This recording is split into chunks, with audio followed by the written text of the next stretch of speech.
Darlene Anderson. I think I wanted to come tonight just because the lack of the engagement of the African American community in public services, and especially in the public school system. I think we've been, the Emancipation, Proclamation, whatever, 150 years. Outside of that, Brown versus the Board of Education, 50 years. But Black people still don't, they're still not engaged. It's like they don't know their responsibility to oversee public services. And the outreach for the district is just none.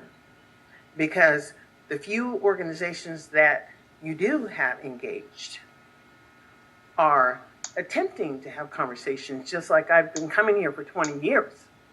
And we know the condition of most children in this district who are African American. My children were fine. I know how to fight. I understand that the public service is a service and my children should have benefited. But what about these kids who are not benefiting? Their parents come, and most of the time they're outraged. And most of the time law enforcement helps to get rid of them.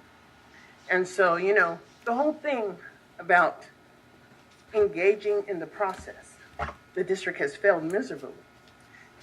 The outreach is not enough for people who have been enslaved in America because they don't know what their personal responsibility is to oversee public policy. And it really is an individual responsibility. We have a lot of people in the military who retired here, African Americans. But guess what? They don't do public policy. They don't get engaged because that was not part of their service requirement. It was mandatory that they did not get engaged. So we have a lot of educated Blacks here who are not overseeing public interests. And the failure of African American students in this district is unacceptable. I don't know how you get to 12th grade with 25 credits and the board did nothing. And the site did nothing. And the parent attempted, but the parent was incapable of doing anything. So what does that student look like on the street?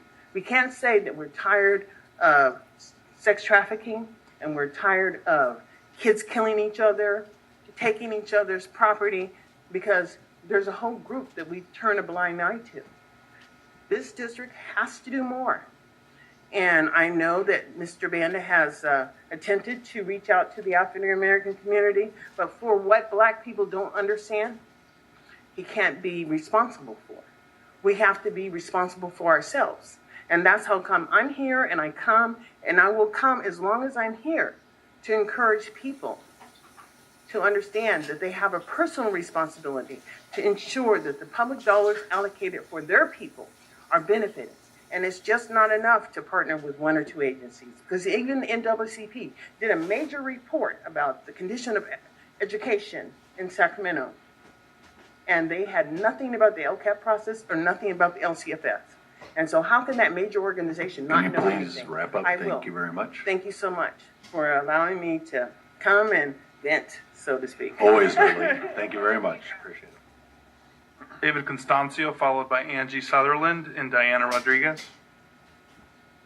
Good evening. I was here a couple of weeks ago encouraging that we find a way to fully fund the